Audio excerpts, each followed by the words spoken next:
Hello, everybody. Welcome back to the pod. We are here today with a mini episode, and the minis are where we kind of catch up. So we actually don't do a lot of catch up in between episodes. We kind of do our catch up save it for the minis. And you guys get to hear us do a little catch up live. So, Alex, what's going on? What's new? What's been happening since last week? What's new? I think life is really good right now. I feel like we generally have found a rhythm.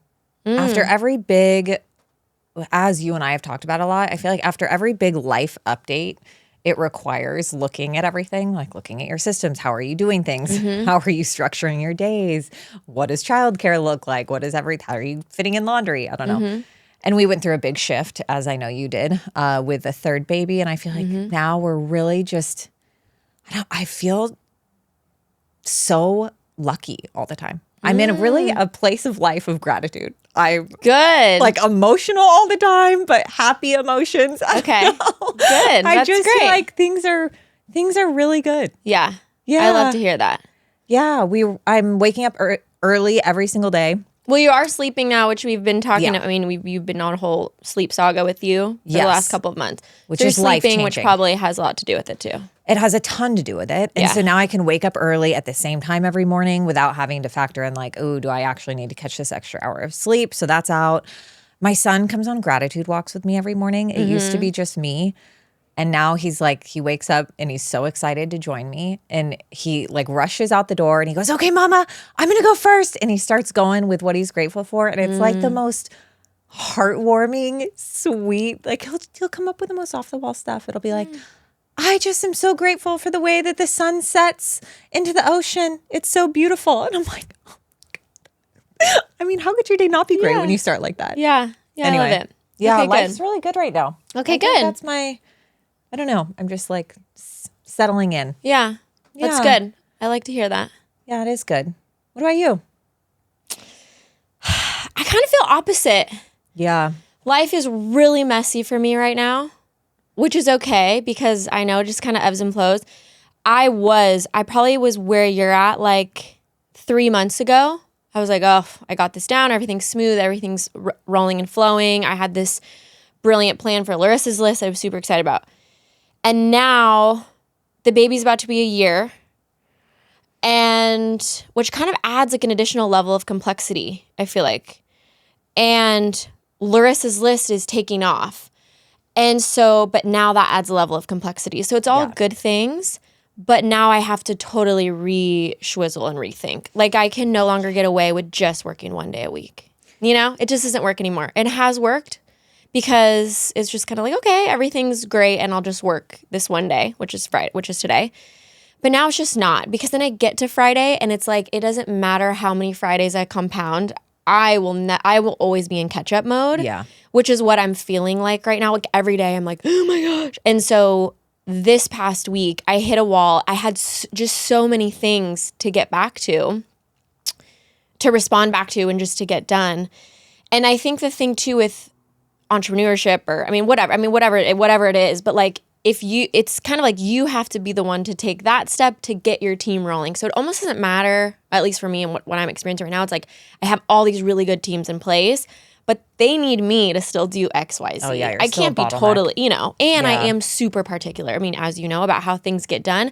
But if I want to be particular, I have to be involved. Yeah. So, and I have to be really clear about where I'm particular. So anyways, long story short, I feel like I'm totally out of rhythm, which is okay. It just means I have to re-swizzle the plan. So I need to figure out an additional childcare situation, which is okay. I feel like I'm getting to a place where I'm more comfortable now that the baby's hitting a year. That's a big deal. Like, okay, what can we do? So I think I'm going to bring Ashley back Mondays. So she'll be Monday and Friday. Yay. And she's available? And we're figuring that out. Okay, that's exciting. But that is also short term because she is moving on to other things, so it's like, it's going to work for 3 months. I think we'll have like a good 3 months of Monday and Friday Ashley, and then I'm going to have to figure out. So I am still also thinking about what's going to happen after that. So anyways, it's a lot to think about and just kind of like reworking. And the thing is too, I love love working on Larissa's list. I just love it. I know. And now more and more people are reaching out to say, hey, I want to be on it. And how do I get on it? And like, what does this mean? And how does it work? And it doesn't work for me to just wait a week and then respond to people on Friday. And I can't get to everybody on Friday on top of doing the pod and on top of doing everything else I need to do. No, it's not possible. It's just literally not possible. So anyways, and I'm a very firm believer in not blending work and the kids. It's just that also to me doesn't work. I agree. And I was thinking the other day, Jaja was, we go out every day when the boys are napping, Jaja's awake, and we go out and we just sit in the grass and we just look at the trees and look at the birds and we hang out. And I had this brief moment where I'm like, I could get out my phone and start looking at stuff because she's just chilling, but it's like, I don't want to miss these moments. Like, I want to be in it with her when I'm in it with her or any of the kids. But, you know, that's just a really easy time that I could be on my phone and trying, but it's like, no, because it's just doing a disservice to me and my brain from a work standpoint. I want to be in it. And then to her, like, I want to be with her when she's doing that stuff, you know? So I completely agree. I know there's a lot of opinions on that, but for me, that's what works best too. Like, I hate multitasking when I'm with the kids. Like, it doesn't work. When I'm there, I want them to feel me there and feel me super present. And it doesn't mean I'm not there all the time because I'm not just a stay-at-home mom, not just, but I'm not a stay-at-home mom right now. Yeah. And so that isn't my life, but I want to be really present when I'm with them and then really present when I'm working because to your point, I love what I do. Like, I love my work. And so I feel like it's doing a disservice to everybody if I'm not really present in whatever I'm doing. Yeah. And I'm okay with that. Yeah. And you know what? I had this epiphany. I feel like, so with Jaja, I wasn't working my corporate job. So I have been very much, I've been with her more than I have with the other two. Because even with the other two, I worked my corporate job and I worked from home, but they're still with Ashley and I'm kind of bouncing. But with her, I haven't worked the corporate job. So I'm very with her, fully with her. And it's funny because people say, oh, the time flies by. With the boys, I feel like time flew by. But with her, I don't feel that way. I feel like it's been like the most fulfilled, like it's felt like a year. It's been a long, good year. And I wonder if that's because I'm so present and like in the moment with her. I'm not on my phone. I'm not doing a million things. So it's not like, oh my gosh, the time flew by. I had this epiphany the other day where I'm like with her. She's about to turn a year. And I feel like, yeah, it was a great year. Fulfilled full year. But with the boys, I didn't feel that way. I was like, oh my gosh, where did the time go? You know? Yeah. So I wonder if it was because my brain is just like ding, ding, ding, ding. So it just feels like it went by so fast. I wonder. I think that makes sense. Yeah. I think so. I feel like there's probably a lot of components to it. It's also the third, I feel like, is different too. Yeah. There's like a lot of parts to it that I'm sure play in. But I feel very similarly. Everything's just better when I'm really in the moment with whatever I'm doing. Totally. I guess. Yeah. And I feel less regret that way too.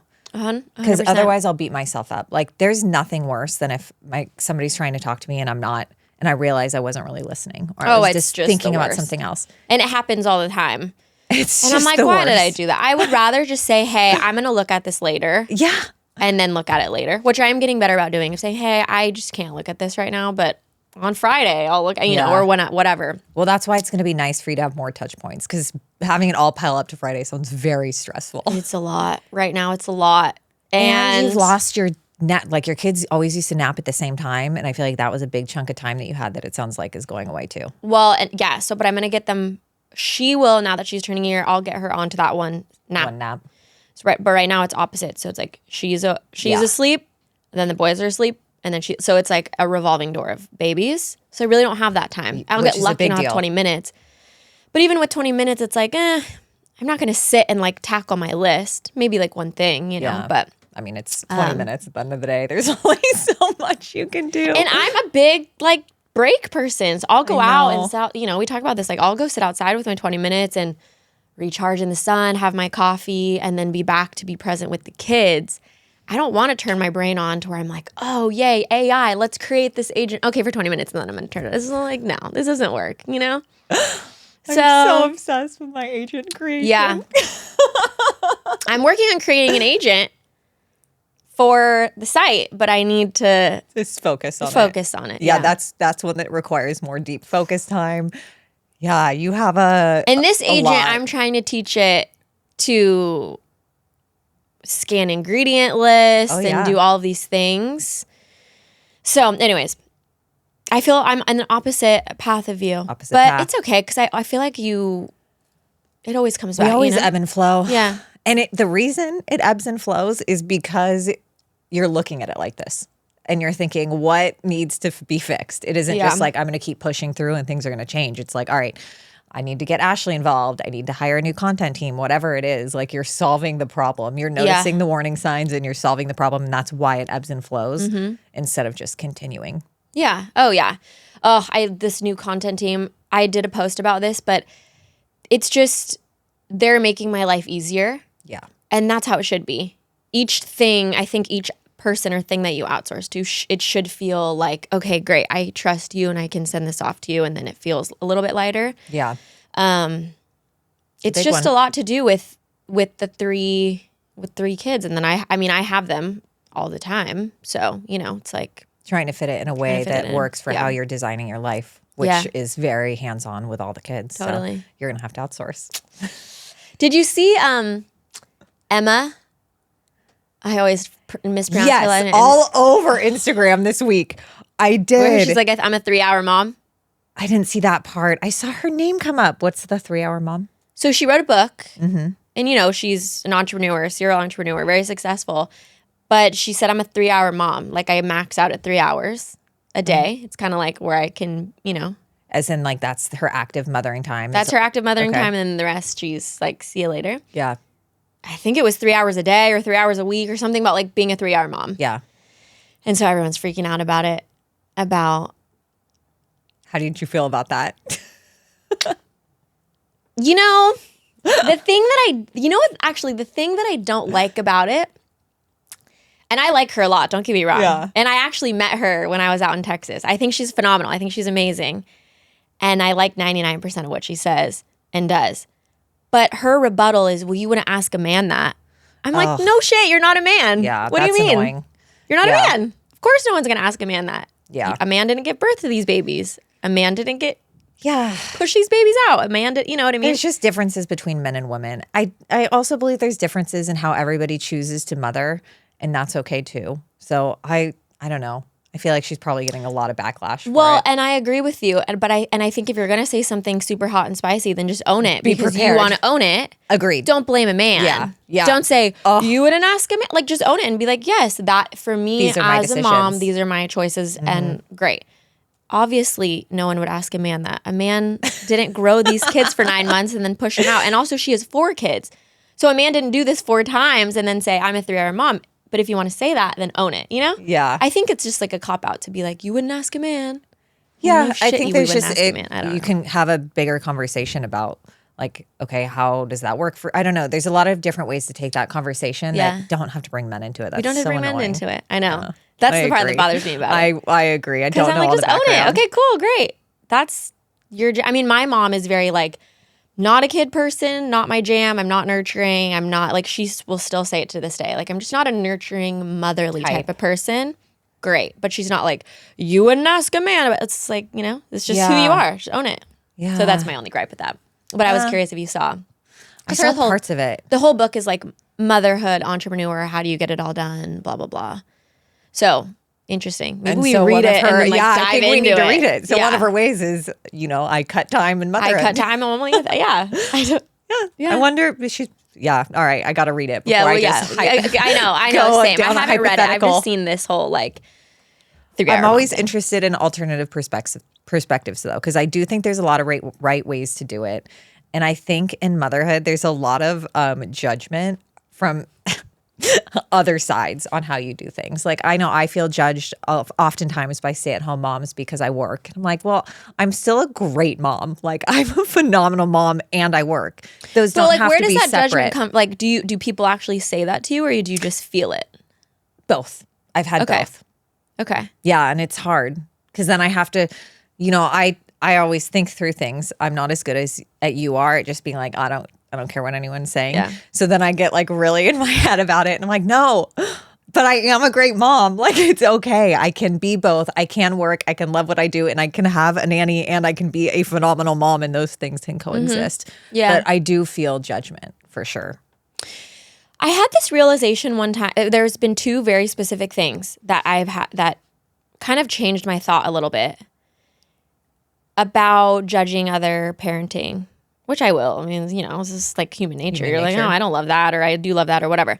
But I had one friend of mine who's really big into TV and movies and whatever, and I'm obviously like, no screens, Yeah. you know, the whole thing. And she said, my kids aren't super cuddly. The only way that I get like cuddle time is when we sit on the couch and we watch a movie together. So for me, it's an easy trade-off. I'll sit with them and I'll put a movie on for 2 hours, and that's just like where we get cuddle time. So I'm like, huh, interesting. Yeah. Where that's like, I wouldn't think about my kids cuddle with me all the time, so I wouldn't think about that. That was one. And the other one was a friend of mine, an acquaintance of mine said, my mom was a stay-at-home mom. And because of that, we made a lot of sacrifices, and that was her sacrifice. And one of those things was because my dad was the sole provider and there's 4 of us, we never got to travel. We never got to go anywhere. We never got to do anything. We never got to eat out. It was like one of those things that we just didn't do because my mom was at home with us. So I always vowed I will be a working mom because I want my kids to travel. I want them to go everywhere. I want them. So I also think there's a piece of it where it's like, how were you raised? And then what was your experience in that? And how do you feel about it? Yes. And then how you're going to apply that elsewhere. You know, it's just like no one else lived in your shoes. So like one might say, oh, because I had a stay-at-home mom, now I'm going to be a, it's like the opposite happened. She wants to do the opposite for kids. And she might have a sibling, I don't know, I'm making this up. She might have a sibling that said, oh, my mom is a stay-at-home mom, so I loved it and I'm going to take it and run with that. You know what I mean? Like you just never know how one individual interprets something. How they interpret it, what their background is. You talk about that. Like your Yeah. childhood experience absolutely shaping how you parent your kids now and how you want other people involved in parenting them. And then there's another aspect too that's like, who are you as a person? Because I believe as a woman, I am happier when I'm working, not like just in the moment of working, but when I am actively working, it makes me feel really fulfilled and a happier person. Therefore, I am a happier mom and more present with my kids and I believe I'm a better person with them too. So it's a little complicated, right? Because it's like, I don't think I would be as happy of a human if I was a stay-at-home mom. I really don't. And then I think that wouldn't be giving them, I feel like it wouldn't be fair to them. Like I feel like they get the best of both worlds. They get me home and around. They get the best version of me that shows up. They get wonderful caregivers that love them and spend time with them. And for like our specific situation, that I feel like is perfect. Like I love it. And so there's so many. It's like your background. It's also who you are as a human, what makes you happy and fulfilled. It's like so much of it, right? Yeah. That it's hard. It's hard to just judge because it's just so complex. Yeah. You just really don't know what people.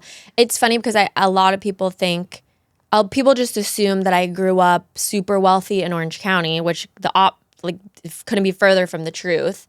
Yeah. I was just implanted here because I got kicked out of my house, and so I ended up here the summer before freshman year, and I hated high school. High school was horrible. You know, I had like this just whole tumultuous situation. But it's funny because people write to me and be like, well, it's easy coming from you because you have lived a cushy life in Orange County. And it's just funny because, and I don't respond to those things because I don't care what other people think. But it's just interesting because people just make these generalized assumptions about where you came from and then how you should be living your life moving forward, you know? Which to all the reason why you really shouldn't care what other people think because of all those reasons, right? You're the only one that can really judge if you're running your life the way that you want to run it. Yeah. And if it's the best way for you and your family. And also, on that note too, I do remind myself of this often. Like, I don't really think anybody who had any part in my upbringing did a stellar job. Yeah. And I'm so happy with the way that I turned out, you know? Oh, good point. And people say this to me all the day, like when people really know, like, you know, what I went through as a child, they're like, this is crazy. Like how you ended up like this, like you should be on the streets somewhere or, you know. So I think there's also an element of that too, where we also make this like, oh my gosh, if I do everything perfectly, my kids will end up X, Y, Z. But that's just kind of not the case. It's not. You know? Kids are resilient. You can do everything wrong and they're going to turn out great, and you can do everything right and they're not, you know? So nature versus nurture. We like to talk about that too. Oh, yeah. I know.